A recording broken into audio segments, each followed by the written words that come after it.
I wasn't planning on doing a crafting guide for Silver Tempest, but then I saw how few cards are actually worth buying. So with my laziness appeased, here are the Silver Tempest cards you should be crafting on Pokemon TCG Live, and how many credits it will cost to buy them all. If you're a PTCGL player, this guide should also help you. Just keep in mind that prices are hyper-inflated in the first few days of a new set. Let's get started with a recap on how much cards cost in PTCGL. Commons are 40 credits, uncommons including Pokemon Trainers and Energy are 100, rares are 400, rare holos are 425, Pokemon V are 750, and Pokemon VMAX and V-Star are 1025. Essentially, a playset of trainers is going to cost you 400 credits, a playset of V Pokemon is going to cost you 3000 credits, and a playset of a VMAX or a V-Star is going to cost you 4100 credits. Let's begin by taking a look at the supporters. Serena is a great supporter that will become obsolete when Scarlet and Violet comes out in a few months. With Serena, you get to choose from one of two effects. You can either discard up to 3 cards from your hand, then draw up to 5 cards, or you can gust up an opponent's bench Pokemon V. This is stupid powerful right now and fulfills the role of either a draw supporter or a gust card. Unfortunately, Serena only brings up Pokemon V. With Scarlet and Violet, we're getting EX Pokemon. Still, for the next few months, Serena is going to make its way into most decks out there, so get 4. The card that will result in a record number of D's nuts jokes at card shops, Candace is only playable in water decks. It allows you to look at the top 7 cards of your deck and put any water Pokemon and water energy into your hand. Is it better than Irida? Probably not. But if you're running a pure water deck, you'll want 4 copies. Then again, this is basically just Great Ball in supporter form, and Great Ball doesn't see any play.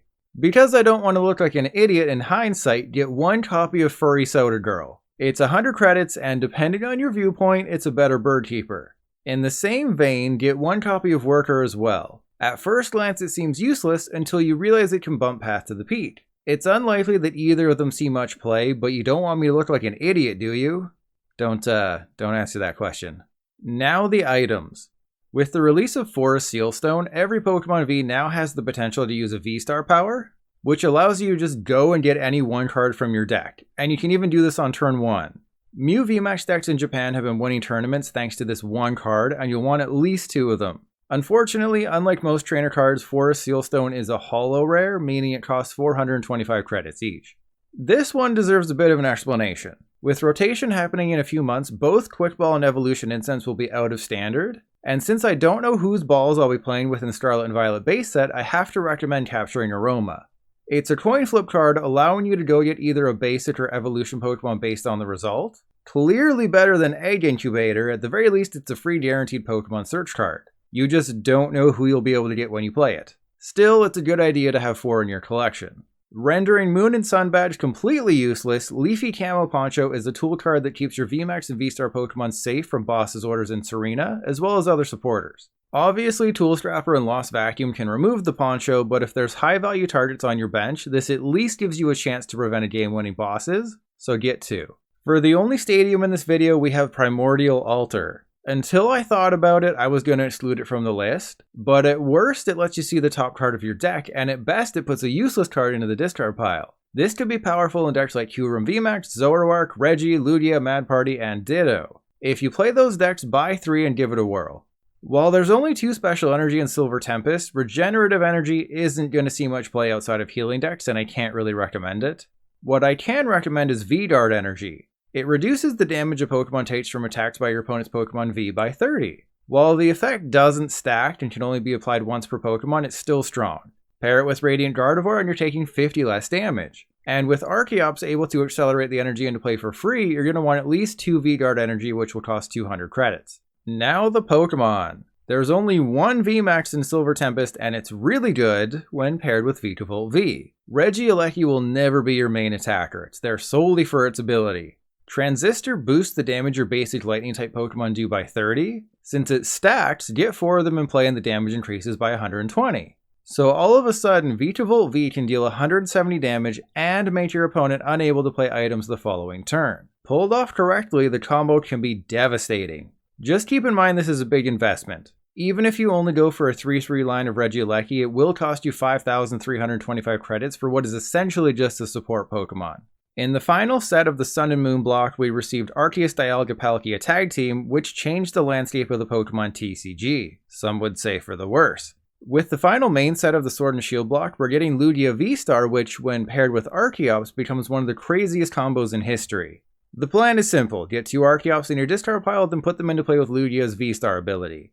Then, use Archeops to flood the field with any type of special energy you want. Based on the best Japanese list, you'll want 4 Lugia V, 3 Lugia V-Star, and 4 Archeops. This means it's a total of 7,775 credits for the 11 cards, but it's well worth it for the best new deck and format. Ariados is a good card, especially with the meta shifting even further to V-Star Pokemon. As long as it's in play, your opponent's V-Star Pokemon need an extra colorless energy to attack. I mostly see this in a Stage 1 Zoroark deck to help slow them down, but if you're playing a deck that can't deal with something like Zoroark V-Star, spend 40 credits to get a single Spinarak as well. If rotation sticks to the same schedule we have now, Rapidash will be standard lethal until early 2025. While there isn't a clear choice right now for Rapidash's ability, which allows you to boost the damage your Fire-type Pokemon do by 30 in exchange for discarding a Fire-type energy from your hand, it has a lot of potential for the future. If you do decide to get it, go for 4 Ponyta and 4 Rapidash.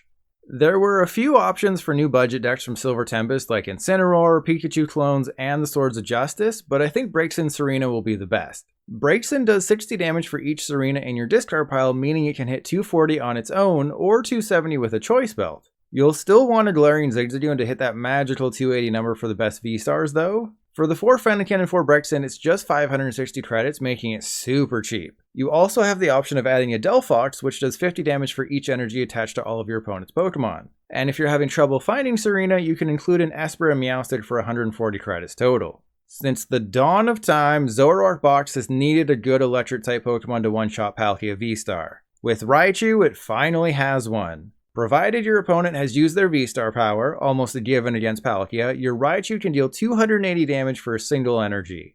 Get a single copy of Raichu and laugh in their face when they flip over a Palkia. I guess I should address why there's an elephant in my bedroom. The reason Regidrago V-Star isn't included here is due to the fact that it's disappeared from Japanese tournaments. I checked several different articles and Regi never showed up. With Giratina V-Star remaining strong and Duraludon VMAX getting better with all the special energy out there, Regidrago just isn't a dragon type I can confidently say you need to own. If you do go for Regidrago though, picking up the new Dragonite would also be a good idea.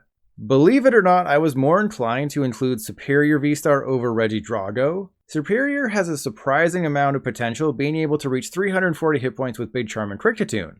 Then you can move the energy around however you please, all while healing off any damage with the new Altaria.